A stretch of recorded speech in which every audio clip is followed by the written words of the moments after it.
Terjadi pemadaman internet nasional di Iran seiring dengan gelombang aksi demo terkait kesulitan ekonomi.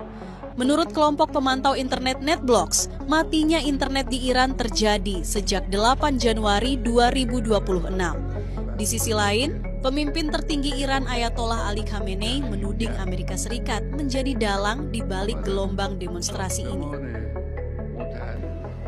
یه مش تخریبگر